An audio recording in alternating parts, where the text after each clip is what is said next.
할렐루야. 오늘도 은혜 주시는 하나님 앞에 영과 진리로 예배합시다. 기쁨과 즐거움으로 하나님을 찬양하며 예배합시다. 다 같이 묵상 기도 올려드리겠습니다.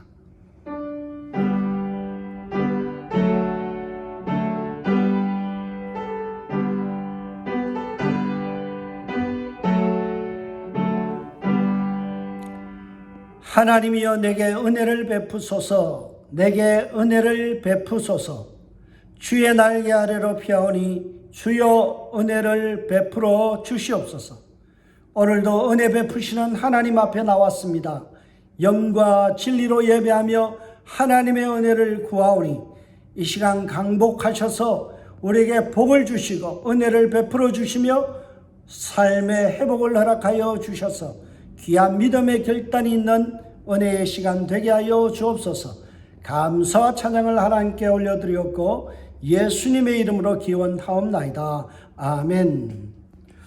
오늘 우리에게 주시는 하나님의 말씀은 창세기 7장 1절에서 10절까지의 말씀입니다. 여호와께서 노아에게 이르시되 너와 내 온 집은 방주로 들어가라. 이 세대에서 내가 내 앞에 어려움을 보았음이니라. 너는 모든 정결한 짐승은 암수 7씩 부정한 것은 암수 2씩을 내게로 데려오며 공중의 새도 암수 7씩을 데려와 그 씨를 온 지면에 유전하게 하라. 지금부터 7일이면 내가 40주야를 땅에 비를 내려 내가 지은 모든 생물을 지면에서 쓸어버리리라. 노아가 여호와께서 자기의 명하신 대로 다 준행하였더라. 홍수가 땅에 있을 때 노아가 600세라. 노아는 아들들과 아내와 며느리들과 함께 홍수를 피하여 방주에 들어갔고 정결한 짐승과 부정한 짐승과 새와 땅에 기는 모든 것은 하나님이 노아에게 명하신 대로 암수 2씩 노아에게 나와 방주로 들어갔으며 7일 후에 홍수가 땅에 덮였으니 아멘. 하나님의 말씀입니다. 오늘은 창세기 36번째 시간 창세기 7장 1절에서 10절 말씀 가지고 주권자 하나님, 선택받은 협력자 노아라는 말씀으로 은혜 나누고자 합니다. 오늘도 본문을 다루기 앞서 오늘 본문을 우리가 살필 때 한 서너 가지의 질문을 가지고 본문을 들여다보기를 바랍니다. 첫 번째로 홍수 심판 가운데 드러난 하나님의 속성 2가지가 있습니다. 오늘 본문은 그 하나님의 속성 2가지를 정확하게 소개하고 있습니다. 왜 그럴까요? 두 번째 질문입니다.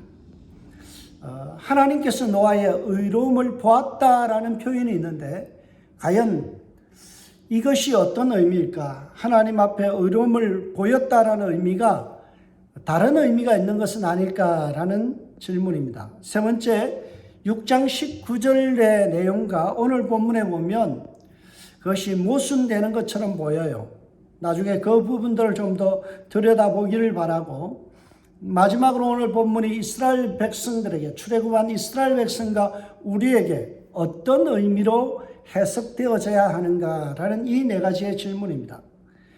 여러분, 인생의 성패와 그리고 복과 화는요, 하나님을 아는 지식에 달려 있습니다. 호세아 선지자가 호세아서 4장 6절을 통하여 우리에게 이렇게 말씀하지요.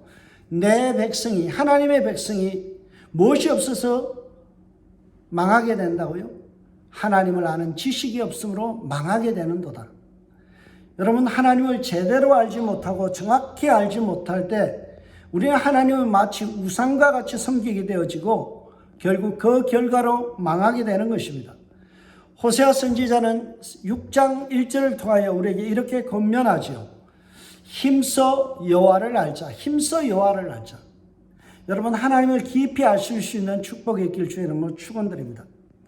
하나님을 안다는 것은 지식적으로 아는 knowing about God, 하나님에 대하여 아는 것이 아니라 knowing God, 하나님을 깊이 체험하며 하나님을 교제하면서 알아가는 그 깊이를 이야기하는 것입니다. 여러분, 신앙의 기본은 하나님을 아는 지식에 있는 줄 믿습니다. 요한복음 17장 13절에 보면 예수님께서 영생을 이렇게 정의합니다. 영생은 오직 한 분이신 하나님과 그리고 또한 아버지께서 보내신 예수 그리스도를 아는 것이 영생이니라. 영생이 뭐라고요? 하나님을 아는 것, 그리고 예수 그리스도를 아는 것, 성삼위 하나님을 알아가는으로 인하여 우리가 영원한 생명을 얻게 되는 것을 영생이라고 이야기합니다. 예수 안에 있는 생명을 얻는데 그것은 하나님을 깊이 알 때만 가능하다라는 말씀이지요. 하나님을 깊이 체험하는 것이 우리의 인생의 승패를 좌우합니다. 그런 의미에서 오늘 본문은 우리에게 매우 귀중한 메시지를 전달합니다. 오늘 본문은 1절에서 10절까지를 통하여 하나님이 누구신지, 하나님이 어떤 분인지, 하나님의 속성에 대한 두 가지를 우리에게 소개합니다. 첫 번째 하나님의 속성은요, 인격적인 하나님, 인격적인 하나님이라는 것을 우리에게 소개해 주고 있습니다. 고대 근동에서 홍수설화의 내용을 살펴보면 그곳에 등장하는 신들은요, 낮잠을 자는데 인간들이 하도 시끄럽게 해서 인정사정 없이 그냥 싹 썰어 버리는 포악하고 폐악무도한 그러한 신으로 등장합니다. 그러한 신에 대해서 알고 있던, 홍수설화를 알고 있던 출애굽한 백성들에게 모세는 지금 하나님은 그런 분이 아니다, 홍수 심판을 하신 하나님은 포악하고 잔인한 그 고대 근동의 신과 같은 분이 아니라 매우 인격적인 하나님이시다라는 사실을 우리에게 소개해 주고 있습니다. 그 사실을 돋보이게 하기 위해서 모세는 오늘 본문을 기록함에 있어서 하나님의 명칭을 여호와, 야훼라는 표현을 쓰고 있습니다. 7장 1절의 첫 단을 보세요. 여호와께서 너에게 이르시되, 여기에 분명히 기록된 하나님의 명칭은 여호와, 야훼라는 단어를 쓰고 있습니다. 특별히 이 야훼라는 단어는요, 언약의 하나님을 설명할 때 구약에서 표현되어지는 하나님의 명칭입니다. 그런데 창세기에 기록된 이 언약과 관련한 하나님의 야훼라는 표현은요, 어떤 계약을 할 때 쌍방간의 책임을 이야기하는 것이 아니라 일방적인 언약, 일방적인 책임으로 약자를 배려하는 언약을 이야기합니다. 어떤 것을 계약했으면 상대방이 50%의 책임이 있는데 그 책임을 묻지 아니하고 100% 하나님께서 하셔서 인간의 연약함과 인간의 그러한 할 수 없음에 대해서 하나님께서 긍휼히 여기시고 다 책임져 주신다는 내용이 바로 구약의 언약의 사상입니다. 빅터 해밀턴이라는 학자가 오늘 본문을 이렇게 주석합니다. 창세기는 도덕을 가르치는 책이 아니다. 12장에서 50장을 통하여 위대한 족장의 이야기가 펼쳐지는데 그 역사를 통해서 인간은 부패하고 또 부패하지만 그럼에도 불구하고 신실하신 약속을 지켜가시는 하나님이 주인공이다. 여러분, 인간은 인간의 책임을 다할 능력이 없어요. 아담과 하와는 하나님과의 언약을 맺었지만 그들은 하나님 앞에서 범죄하여서 자신의 책임을 감당하지 못하여 저주를 받아 에덴 동산에서 쫓겨나죠. 인간에게는 하나님께서 요구하시는 책임을 감당할 능력이 없어요. 그러한 실패는 아담뿐만이 아니라 역사를 흘려오면서 그 후손들 속에서도 계속해서 나타나지만 그러한 실패한 역사 속에서도 역시 하나님은 신실하셔서 결코 하나님께서 그 복의 언약, 보호하심의 언약을 거두어들이지 않는다라는 사실이에요. 이것을 설명해 주는 단어가 바로 야훼, 우리 표현으로는 여호와라는 표현입니다. 여호와라는 이 명칭은 우리의 연약함 속에서도 역사하셔서 하나님의 일들을 이루어 가시며 우리를 보호하신다는 의미입니다. 그래서 인격적인 하나님은 실패한 인간에게 자신의 약속하신 복과 은혜를 기필코 나눠주시기 위하여 한 인물을 선택했어요. 그가 누군가요? 노아라는 인물입니다. 노아에게 찾아오셔서 하나님은 말을 건네십니다. 그것이 바로 7장 1절의 말씀이죠. 여호와께서 노아에게 이르시되, 인격적인 하나님께서 인격체인 노아에게 말을 걸어오십니다. 그리고 오랫동안 하나님께서 말씀을 통하여 홍수 심판에 대한 경고를 전달하셨습니다. 여러분, 고대 근동의 홍수설화에 보면 사전에 통보도 없이 신들이 화가 나서 그냥 인간을 수장시켜버려요. 싹 썰어버립니다. 얼마나 무책임하고, 자다가 홍두깨라고 이걸 인간의 입장에서는 너무나 충격적인 일이죠. 그러나 인격적인 하나님은 고대 근동에서 이야기하는 설화 속에 등장하는 그러한 신이 아니라 하나님은 인류에게 심판에 대하여 무려 120년 동안 말씀하시고 또 말씀하시고 또 경고하시고 참아서 기다리시는 가운데서 하나님께서 회개할 기회를 충분히 주셨다라는 사실이에요. 그러나 인간은 죄성에 물들어서 하나님의 경고를 무시한 채 죄악의 길로 달려가 버립니다. 죄에서 돌이키지를 않아요. 이로 인해서 멸절받아 마땅한 인류로 타락하고 변질되어 버렸습니다. 차마 기다릴 수 없는 하나님께서, 은혜의 하나님께서 멸절의 대상 중에서, 멸망받아 마땅한 그 인간 중에서 하나님께서 거룩한 씨로, 축복의 통로로 하나님의 역사를 이어갈 수 있는 파트너로 하나님께서 노아를 선정하시고 선택해 주셨습니다. 이것이 바로 은혜라는 단어이죠. 여러분, 이것을 나타내는 내용이 바로 1절 뒷부분의 이야기입니다. 너와 내 온 집은 방주에 들어가라. 이 세대에서 내가 내 앞에서 어려움을 내가 보았습니다.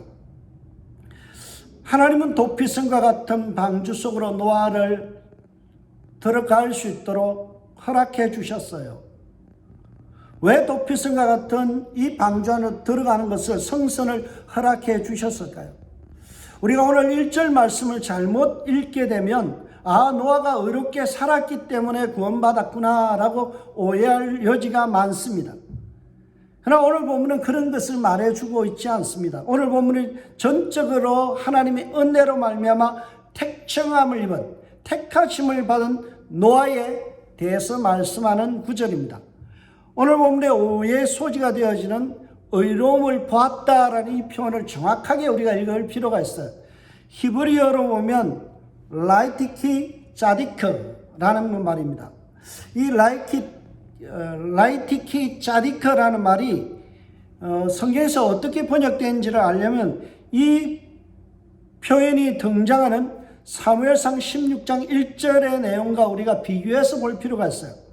똑같은 문장의 구조를 가진 사무엘상 16장 1절에 보면 라이티라는 단어가 그대로 사용되어집니다. 보다라고 번역된 오늘 라이티라는 이 단어가 그곳에서는 이렇게 번역되었어요. 이새의 아들 중에서 한 왕을 택하였음이니라. 보다라는 의미도 있지만 정확히 의미하는 것은 택하다, 선택하다, 준비하다라는 거예요. 그러므로 오늘 7장 1절에서 하나님께서 노아를 보셨다라는 말은요, 하나님께서 노아를 선택하셨다. 무엇으로 선택했어요? 인류의 씨앗을 남기는 축복의 통로로 하나님께서 선택하시고 그를 골라서 선택해서 세우셨다라는 말입니다. 그것을 우리는 택정함을 입었다라고 그렇게 표현하기도 합니다. 노아는 하나님께 택정함을 입은 사람입니다. 하나님 앞에 선택받은 사람이고 하나님께서 준비한 사람입니다. 노아가 의로움을 드러냈기 때문에 하나님 앞에 구원받아서 방주에 올라섰던 것이 아니라 하나님이 나를, 부족한 나를, 죄 많은 나를 선택해 주셨다는 이 믿음 때문에 그 은혜에 감격하여서 일생을 의로움으로 살아왔다는 것입니다. 여러분, 우리가 구원받는 것은 내가 의롭기 때문에 구원받는 것이 아니라 하나님이 나를 선택하시고 택정하셔서 구원의 백성으로 세워주신 것에 대한 감사의 반응으로서의 의로움과 거룩함이 드러나는 것입니다. 브루스 윌키는 오늘 본문을 주석하면서 이렇게 이야기합니다. 노아의 의로움은 하나님의 환심을 얻기 위한 공로가 아니라 하나님을 신뢰하는 그의 믿음의 산물이다. 그가 의로움을 드러낸 것은 믿음의 산물이라는 거예요. 하나님의 환심을 사기 위한 공로로서가 아니라 하나님이 나를 선택하시고 하나님이 나를 택하셨다는 것에 대한 믿음, 그 믿음 때문에 의롭게 살 수 있었다라는 겁니다. 그러므로 노아의 의로움은 하나님을 의식하기 때문에 드러난 은혜의 결정체입니다. 그래서 히브리서 11장 7절에서 노아를 이렇게 설명하죠. 믿음으로 노아는 아직 보지 못한 일에 경고하심을 받아 경외함으로 방주를 예배하여 그 집을 구원하였으니, 노아가 여기에 보면 경외하는 삶을 살았던 이유는 그 안에 무엇이 있었다고요? 믿음. 무엇에 대한 믿음이에요? 하나님이 나를 선택하셨구나. 하나님이 나를 택하여 주셨구나. 나를 하나님의 어떤 사역, 구원의 사역을 이루는데 마땅히 필요한 어떤 도구로서 나를 준비하시고 선택해 주셨다라는 그 믿음, 그 감격 때문에 그가 경외함을 가졌다라는 거예요. 노아는 자신을 선택해 주신 것에 대한 감사의 반응으로 경외함을 드러냈어요. 경외함을 드러내고 믿음의 행위가 드러난 것은, 그것은 마치 저는 벼농사를 할 때 못줄에 비유하고 싶어요. 여러분, 저희가 시골에서 자랄 때, 농사를 지을 때 논에다가 모를 심을 때 보면요, 모들이 일렬로 종대로 횡대로 아주 질서정연하게 이거 심어지는 것을 발견했어요. 왜 그렇게 질서정연하게 그렇게 심겨졌을까요? 그것은 못줄을 가지고 심기 때문에요. 못줄을 가지고 그 기준을 삼아서, 못줄을 기점을 삼아서 심겨졌기 때문에 질서정연한 거예요. 마찬가지예요. 노아가 의롭게 질서정연하게 살 수 있었던 것은 하나님을 기준 삼아 하나님을 경외함으로, 하나님을 믿음으로 말며 하나님의 기준에 맞춰서 살다 보니까 그 속에서 의로움이 드러났고 하나님과 동행하는 삶이 가능했으며 완전함이 드러났다라는 거예요. 여러분, 그가 잘나서, 그가 의지가 강해서 선하게 살고 의로움을 드러내며 그리고 하나님과 동행할 수 있었던 것이 아니라는 사실은 6장 4절에서 우리에게 분명히 말씀해 주죠. 거기에 보면 어떤 말씀이 있나요? 노아는 하나님께 은혜를 입었더라. 노아는 하나님께 은혜를 입었더라. 하나님께 은혜를 받고 나니까요, 그 은혜에 감격하여 순종의 삶이 나오고 충성의 삶이 나오고 기쁨의 삶이 나오고 하나님 앞에 봉사하고 충성하는 것이 부담이 아니라 즐거움이었다는 거예요. 그래서 우리는 자격 없는 우리를 구원해 주시기로 택하여 주신 그 은혜에 감사하고 감격하여서 매일마다 살아가야 돼요. 우리 속에 하나님께서 나를 선택해 주시고 천국 백성 삼으셨다는 이 믿음이 없으면 우리는 하나님 앞에 순종할 수 없어요. 충성할 수 없어요. 그에 합당한 순종과 제사가 드러나지 않아요. 여러분, 노아가 하나님 앞에 순종하고 하나님 앞에 의로운 삶을 살 수 있었던 것은 그 속에 믿음이 있었기 때문에요. 믿음으로 말미암아 노아는, 이 말씀을 우리는 늘 기억할 수 있기를 바라요. 오늘 보면 2절과 3절은 거듭되는 노아의 순종에 대한 이야기가 나옵니다. 2절과 3절의 내용을 보면 이미 노아가 한 차례 하나님 앞에 순종한 것을 전제로 하고 기록된 말씀임을 알 수 있어요. 방주를 완성시킨 다음에 하나님께서 하신 말씀이 2절과 3절입니다. 너는 모든 정결한 짐승은 암수 7씩, 부정한 것은 암수 2씩을 내게로 데려오며 공중의 새도 암수 7씩을 데려와 그 씨를 온 지면에 유전하게 하라. 하나님께서 오래전에 노아에게 방주를 만들라라는 명령을 하셨어요. 그 지시에 노아는 하나님 앞에 토달지 아니하고 침묵 가운데서 순종했습니다. 그래서 방주 안에 짐승들을 태울 공간, 칸들이 만들어지고 그 공간이 확보되었더니 하나님께서 또다시 말씀하세요. 뭐라고요? 이제는 정결한 짐승 암수 7과 부정한 짐승 암수 2, 그리고 공중의 새들 암수 7을 데려오라. 그리고 거기에 실어서 유전하게 하라. 보존하라 라고 말씀하죠. 한 차례 순종하고 났더니 또 하나님께서 또 한 차례 순종을 요구하십니다. 여러분, 이럴 때 우리는 어떻게 반응해야 하는 것이 합당할까요?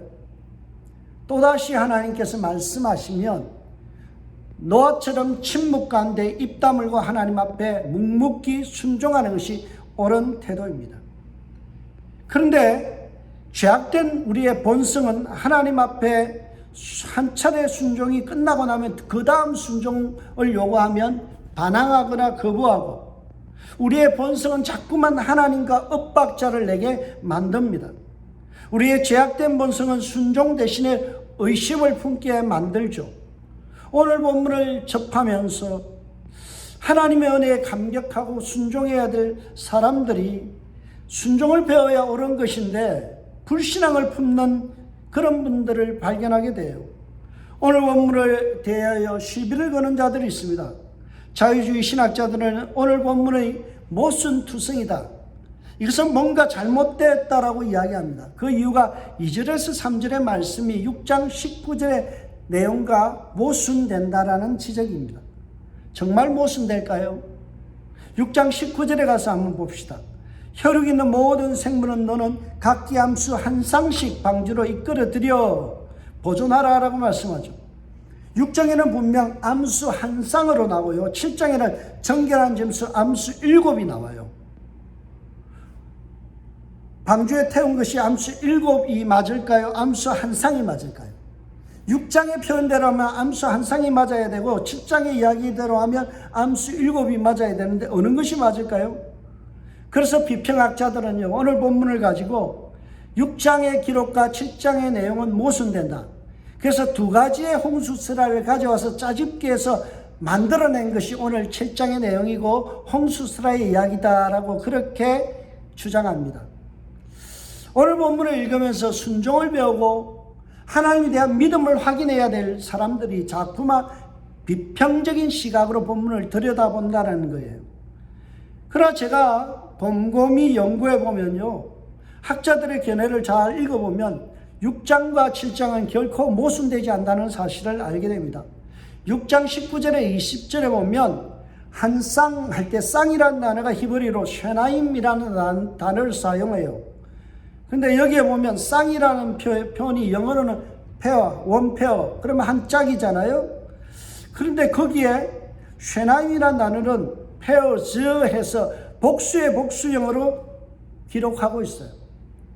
여러분, 복수의 복수, 짝들의 복수라는 말은 무리를 이야기하는 거예요. 그러면 신발 한 켤레를 갖다 페어, 한 짝이라고 그러죠. 그게 여러 개 있으면 페어즈라고 표현할 수 있잖아요. 마찬가지로 오늘 본문의 6장의 이야기는 한 쌍이라고 해서 암수 2마리가 아니라 복수의 무리들을 태워라 라는 말씀이고, 7장에는 좀 더 구체적으로 그 무리 중에서 정결한 짐승은 7쌍, 부정한 짐승은 한 쌍을 방주 안으로 이끌어 들여라 라는 말씀으로 해석하게 돼요. 이렇게 보면 전혀 충돌되지 않습니다. 여러분, 성경을 읽을 때 우리가 자꾸만 삐딱한 시각으로 하나님의 말씀에 태클을 거는 자들이 있어요. 성경은 우리에게 이렇게 말씀합니다. 은혜로 받으면 버릴 것이 없느니라. 우리의 시각이 은혜의 시각이 되면 모든 것이 이해가 되어져요. 마음이 옥토가 되어서 성경을 들여다보면 모든 것이 다 하나님의 은혜고 하나님의 선택하심, 택정하심이고 예정하심이며 하나님의 놀라운 축복의 말씀으로 다가와요. 오늘 본문을 통하여서 우리는 하나님의 사랑을 더 깊이 체험하고 하나님은 사랑이시다라는 사실, 인격적인 사랑의 하나님이라는 사실을 다시 한번 우리는 들여다볼 수 있는 내용을 접하게 됩니다. 하나님이 사랑이시라는 것을 증명해 주는 내용이 바로 그 내용인데요. 이게 바로 부정한 짐승들까지도 방주에 태웠다라는 사실이에요. 우리는 오늘 본문 속에서 한 가지 의문을 갖습니다. 왜 정결한 짐승 7이면 충분하지 왜 부정한 짐승들까지 태워야 되는가? 꼭 부정한 짐승을 태워서 살려서 그 종족을 씨앗을 퍼뜨려야 되는가라는 의문을 갖게 됩니다. 그러나 이것은 우리의 오해와 선입견에서 잘못된 태도입니다. 여러분, 부정하다라는 말은요, 영어로 보면 not clean이에요. 깨끗하지 못하다는 거예요.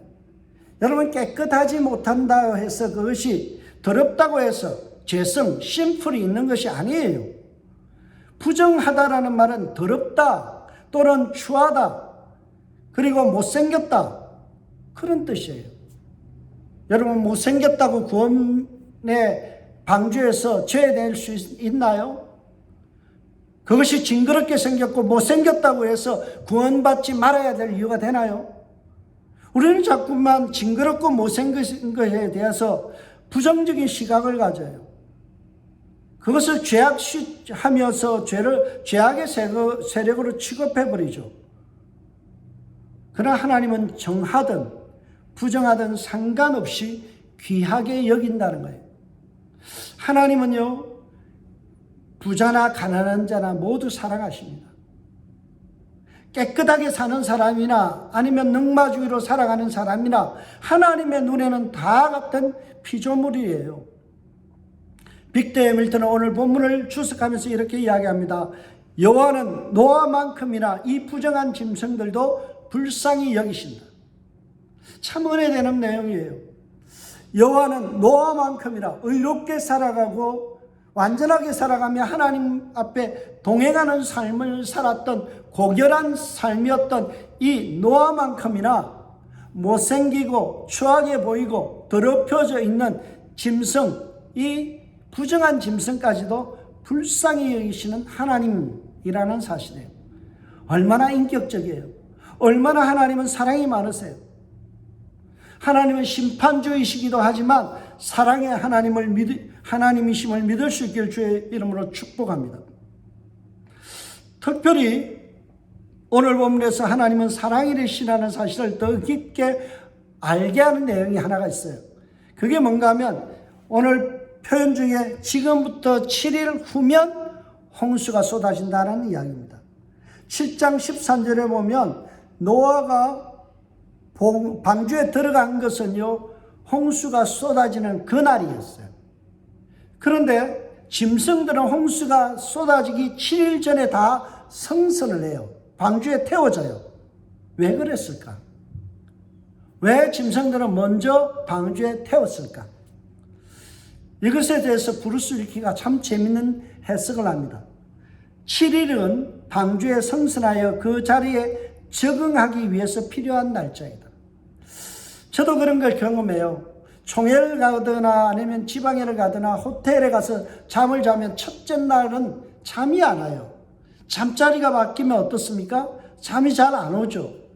마찬가지로 짐승들도 땅에서 살아가던 그 짐승, 야생에 있던 그 짐승들이 방주에 올라탔는데 당장 적응이 될까요? 아니죠. 그래서 하나님께서 적응기로 7일을 주셨다라는 거예요. 얼마나 배려하시는 하나님의 속성을 볼 수 있나요? 하나님은 터프하신 분이 아니라 배를 태워서 그냥 떠나게 하시는 분이 아니라 7일 동안 적응할 수 있도록 섬세하게 배려하시고 그들이 어느 정도 잠자리가 익숙해질 때까지 기다려서 홍수 심판을 내리셨다라는 사실이에요. 우리는 여기서 참 배려심 많은 하나님, 인격적인 하나님을 발견할 수 있어요. 그 하나님을 경험하고 하나님을 사랑할 수 있는 저와 여러분 되시길 주의 이름으로 축복합니다. 두 번째로 우리가 오늘 본문을 통하여 발견해야 될 하나님의 속성은 죄를 참아 용납하지 못하는 거룩한 심판주 하나님이에요. 거룩하신 심판주 하나님의 속성이 오늘 본문을 통해서 드러나죠. 오늘 본문은 심판의 왕이신 하나님을 강조하는 내용이 4절에 등장합니다. 심판의 주체를 분명히 밝혀 내가 40주야를 땅에 비를 내려 내가 지은 모든 생물을 지면에서 썰어버리리라. 여기에 보면 심판의 주체가 내가 하나님이다 라고 밝히고요. 그리고 나서 비를 통하여, 비라는 도구를 통하여 썰어버리리라, 멸절시키리라. 여러분, 생사복을 주장하시는 분이 누구신가요? 역사의 주관자 되신 하나님이라는 사실입니다. 하나님은 전능하시기에 생물을 지면에서 아주 손쉽게 썰어버릴 수 있는 전지전능하신 하나님이라는 사실을 오늘 본문은 말씀하고 있어요. 4절에 보면, 거기에 보면 비를 내려 지면에서 썰어버린다라고 표현하죠. 히브리어로 보면 비를 내린다라는 말이 마티르라는 단어를 써요. 근데 이 마티르라는 말은 우리 식으로 표현하면 이슬비, 보슬비, 폭우가 아니에요. 강하게 몰아치는 폭우가 아니라 작은 비로도 하나님은 온 지면을 다 썰어버리고 심판하실 수 있는 강력한 힘을 가지신 하나님이시라는 사실을 비를 내려라는 단어를 통해서 우리에게 말씀하죠. 하나님은 12절에 보면 또다시 40주야로 비를 내려 땅을 썰어버린다라고, 땅에 쏟아서 비를 낸다라고 표현했는데요, 거기에는 또 마티르와 다른 괴셈이라는 단어를 써요. 하나님은 마티르라는 작은 비도 사용하시지만 괴셈이라는 비를 사용하세요. 이 괴셈이라는 단어는 우리가 생각하는 폭우, 강하게 몰아치는 폭우를 의미합니다. 장대비와 같은 폭우, 마치 나이아가라 폴스와 같이 쏟아지는 그런 맹렬한 폭우, 이 폭우를 사용하시는 하나님.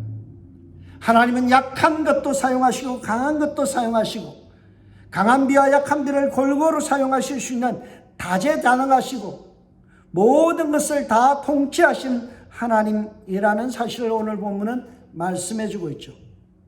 하나님 앞에서 우리가 생각해야 될 것은 하나님의 지극히 작은 비, 마티르도 능히 온 지구를 썰어버릴 수 있는 강력한 힘이 있다는 사실이에요. 그 앞에서 우리가 까불지 말아야 돼요. 하나님의 전능하심과 하나님의 위대하심 앞에서 우리는 낮아져야 되고 겸손해져야 되는 거예요. 우리가 하나님의 전능하심을 깨달아 할 때 비로소 우리는 순종하게 돼요. 여러분, 우리가 하나님의 전능하심과 하나님의 크심을 이해하게 되면요, 그때부터 우리가 할 수 있는 반응은 하나님, 그렇습니다. 하나님 뜻대로 하세요. 하나님 순종하겠습니다. 이 반응이 나오는 거예요. 하나님이 얼마나 크신지를 알 때 하나님에 대한 믿음이 생기면 순종은 저절로 오는 거예요. 그래서 순종이라는 것은 믿음의 결과이지 우리의 의지나 생각의 결과가 아닙니다. 여러분, 노아가 하나님 앞에 순종할 수 있었던 것은 아브라함 같은 믿음이 있었다는 거예요. 믿음의 조상 아브라함 같이, 아브라함이 어때요? 자기 이삭을 모리아산에서 죽여도 하나님께서 능히 살리실 것을 믿었다 그러잖아요. 그런 믿음, 부활의 믿음이 있었어요. 마찬가지로 노아도 아브라함 같은 그런 믿음이 있었어요. 히브리서 11장 7절을 다시 한번 보죠. 믿음으로 노아가 아직 보지 못한 일에 경고하심을 받아 경외하심으로 방주를 예비하여. 노아에게 있었던 게 뭐라고요? 믿음이라는 거예요. 무엇에 대한 믿음인가요? 하나님의 크심, 하나님의 위대하심, 하나님의 전능하심에 대한 믿음이 있으니까 어때요? 100년 동안 방주 짓는 것, 그것은 너무나 쉬운 일이에요. 사람들이 손가락질하고 방주를 왜 산 꼭대기에 셨느냐 할 때, 그가 능히 작은 비로도 온 지면을 다 물러서 덮어버릴 수 있는 하나님이라는 사실을 믿으니까 어때요? 방주를 지을 수 있는 거예요. 노아의 눈에 비친 하나님은 너무나 크시고 너무나 전능하신 하나님이셨어요. 그래서 노아는 순종할 수 있었던 거예요. 오늘 본문에 보면 노아가 여호와께서 자기에게 명하신 대로 다 준행하였더라. 여호와께서 명하신 대로 다 준행할 수 있었던 이유는 뭐예요? 바로 믿음 때문이죠. 하나님이 얼마나 크신가, 하나님이 얼마나 전능하신가, 하나님이 얼마나 심판주로서 강력하신가를 알게 되면 자연적인 순종이 따른다라는 것입니다. 고든 웨나는 이 부분을 주석하면서 이렇게 이야기해요. 노아의 전적인 순종이 강조되는 본문이다. 7장에 보면 하나님이 그에게 명하신 대로는 말씀이 나오죠. 7장에 보면 계속해서 이 말씀이 3번이나 반복되어 나옵니다. 반복되어 나온다는 것은 그만큼 강조한다는 의미죠. 노아는 하나님이 명하신 대로 다 순종했어요. 계속적인 순종이 있었어요. 지속적인 순종이 있어요. 무려 100여 년 동안 하나님 앞에 끊임없는 침묵 속에서 묵묵히 하나님 앞에 순종하는 농축된 순종이 오늘 본문에 드러나고 있습니다. 여러분, 노아는 동물학자가 아닙니다. 그런 배를 만드는 조선수를 배워본 경험이 없어요. 그러나 하나님이 하라 명령하시면 전능하시고 심판주 하나님께서 심판을 예비하시고 방주를 지어라라고 말씀하실 때 그는 준행하였다, 순종하였다라고 그렇게 성경은 기록합니다. 여러분, 하나님에 대한 신뢰가 깊어질 때 순종도 깊어지는 겁니다. 그 순종을 6절에서 9절을 통하여 상세하게 설명합니다. 홍수가 땅에 있을 때에 노아가 600세라 노아는 아들과 아내와 며느리들과 함께 홍수를 피하여 방주에 들어갔고 정결한 짐승과 부정한 짐승과 새와 땅에 기는 모든 것은 하나님이 노아에게 명하신 대로 암수 둘씩 노아에게 나와 방주로 들어갔으며, 여기에서 강조되는 말은 들어갔고 들어갔으며 순종적인 행위가 계속해서 반복되어져요. 그 나이가 몇 세라고요? 600세계. 600세라는 이 단어가 매우 중요한 단어입니다. 왜냐하면 우리가 노아의 방주가 몇 년 동안 걸쳐서 지어졌는지를 추산할 수 있는 핵심적인 단어예요. 저는 이 단어를 통해서 결코 노아의 방주가 120년 동안 지어졌다라고 보지 않습니다. 많은 분들이 노아의 방주를 120년 동안 지어졌다라고 해석하는 분이 있는데요. 저는 그렇게 보지 않습니다. 왜냐하면 5장 32절에 보면 노아는 500세 된 후에 셈과 함과 야벳을 낳았다라고 말씀하죠. 그의 나이 500세 되던 이후에 적어도 셈과 함과 야벳이 태어났어요. 그리고 나서 6장 10절에 보면 셈과 함과 야벳이 있는 상황에서 하나님께서 홍수 심판을 위하여 방주를 지어라 라고 말씀하시죠. 그런 후에 7장 6절에 와서 보면 하나님께서 600세 되던 해에 심판을 하셨다라고 이야기합니다. 여러분, 500세 이후에 자녀들을 낳았고 600세에 홍수 심판이 주어졌다라면 적어도 방주를 짓는 기간은 500세와 600세 사이, 즉 100년이 안 된다라는 사실이에요. 여러분, 100년이라는 시간을 우리가 생각할 때 결코 짧은 시간은 아니에요. 여러분, 하나님 앞에 1년 순종하는 것도 힘들어요. 5년, 10년 순종하는 것도 참 귀해요. 한결같이 50년을 순종하는 것도 참 귀하지만 일평생 100년을 갖다 하나님 앞에 100년 가까운 시간을 하나님 앞에 순종의 제사를 쌓는다는 것은 대단한 믿음이죠. 한결같은 순종을 강조하는 거예요. 노아는 하나님께 택정함을 입었다는 그 은혜와 감격 때문에 보답할 마음으로 하나님 앞에 순종의 제사를 드렸어요. 하나님 앞에 100년 동안 나 같은 사람을 하나님의 구원의 백성으로 여겨주시고 선택해 주시고 방주에 성선하여서 구원해 주심에 감사하여서 하나님 앞에 매일마다 순종의 제사를 기쁨으로 드렸다라는 사실이에요. 그러자 하나님께서 그 노아의 삶을 보시고는 하나님께서 기뻐하시며 연락해 주셨어요. 그 사실을 나타내는 것이 바로 9절의 내용이죠. 짐승들이 노아에게 나와 방주로 들어갔으며, 그가 쫓아다니면서 짐승을 잡은 것이 아니라 하나님께서 은혜 주셔서 일들이 순적하게 해결되었다는 거예요. 방주 안으로 모든 짐승들이 들어가는 데 있어서 고삐를 끌고 들어간 것이 아니라 하나님의 은혜의 힘으로, 하나님의 성령의 역사에 의해서 그들이 순종하며 짐승들도 들어갔다라는 거예요. 방주라는 지성소, 도피성이라는 지성소 안에 하나님께서 하실 일들이 하나하나 이루어지고 완결되었던 것을 보게 됩니다. 하나님의 은혜에 감격하여 살아가는 자에게는 이렇게 순풍이 불듯이 성령의 역사에 의해서 하나님 복 주시고 하나님이 계획하시고 하나님께서 예정하신 일들이 자기의 일생을 통하여 성취되어진다라는 사실이에요. 이게 얼마나 큰 은혜인가요? 하나님 앞에 쓰임받는 은혜, 하나님께서 그를 통하여 하나님의 역사와 하나님의 부흥과 하나님의 어떤 섭리들을 성취해 가시는 그 놀라운 사역 가운데 쓰임받는다는 것은 참으로 축복된 일이라고 할 수 있습니다. 사랑하는 성도 여러분, 저와 여러분의 삶이 하나님 앞에 쓰임받기를 원해요.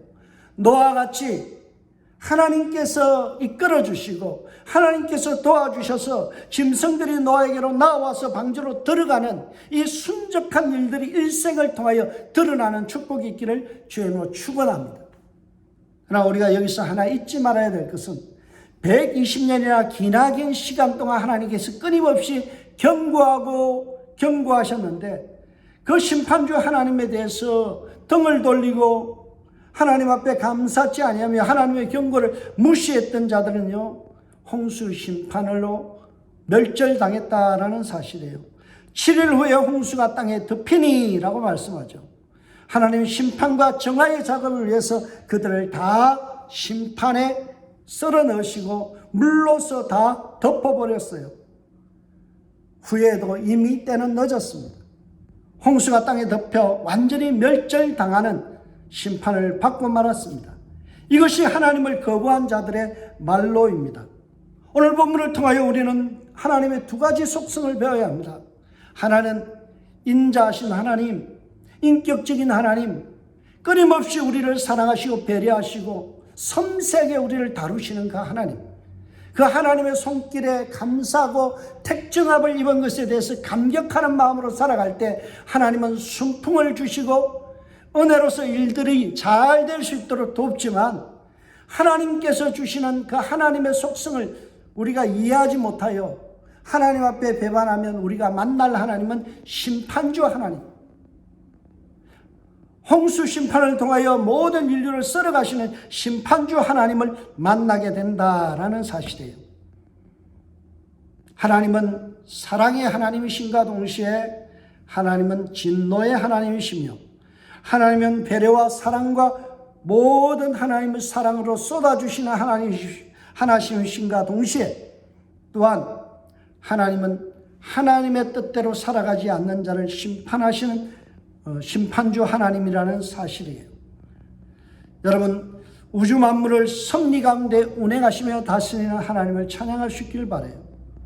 그리고 또한 한 번 약속하시면 연약한 인간을 보호하시고 지키시기 위하여 일방적으로 하나님께서 은혜를 베푸셔서 그들을 이끌어 가시며 구원하시는 하나님이십니다. 그 하나님을 만나야 돼요. 뿐만 아니라 우리가 하나님의 그 무슨 심판을 두려워하며 하나님 앞에 경건한 마음으로 하나님 앞에서 바른 삶을 살아갈 수 있도록 우리 자신을 채근하며 우리를 다시 한번 주님의 말씀 앞에 세우는 작업을 하는 이 한 주간이 되어야 돼요. 말씀의 결론을 맺습니다. 하나님을 아는 지식이 우리의 삶을 건전하게 하며 하나님을 깊이 알 때 우리는 비로소 구원과 은혜를 누리게 되는 것입니다. 하나님을 알므로 인하여 영생을 얻게 되고 하나님 앞에 승리하는 삶을 살게 되는 것입니다. 이 한 주간에 여러분이 하나님을 경험하고 하나님을 알아가는 한 주간이 되시길 주님으로 축복합니다. 이 한 주간을 통하여 하나님의 사랑을 경험하고 하나님의 심판주 하나님의 속성을 또한 겸허히 받아들이는 한 주간 되셔서 노아와 같이 하나님과 동행하며 시대에 쓰임받는 종들로 세워지는 저와 여러분들 되시길 주님으로 축복합니다. 기도하겠습니다. 하나님 아버지, 참으로 감사합니다. 오늘도 귀한 말씀 붙들고 기도하오니 주께서 저들을 노아의 후손들로 삼으시고 하나님 구원의 백성으로 삼아 주옵소서.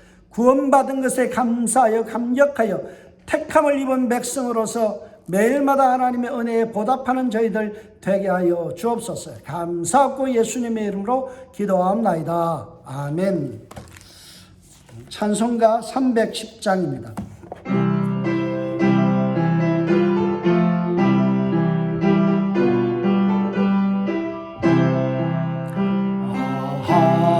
하나님의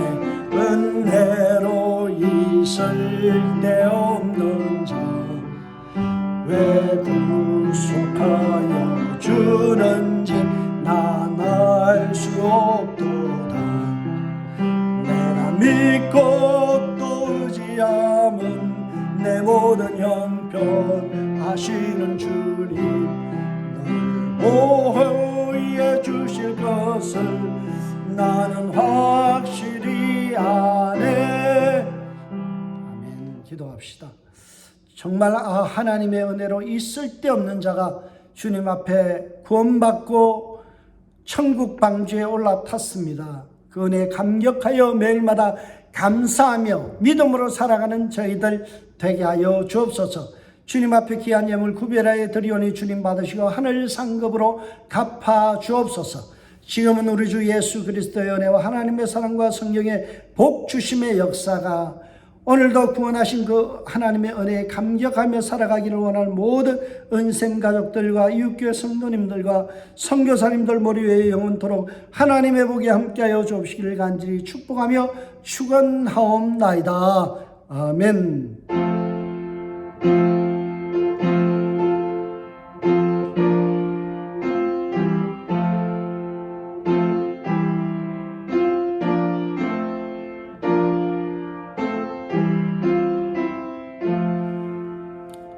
샬롬. 이 한 주간도 하나님의 은혜에 감격하며 살아가는 한 주간이 되셔서 주님 앞에 옳다 인정함을 받는 귀한 삶이 되시길 주의 이름으로 축복합니다. 샬롬.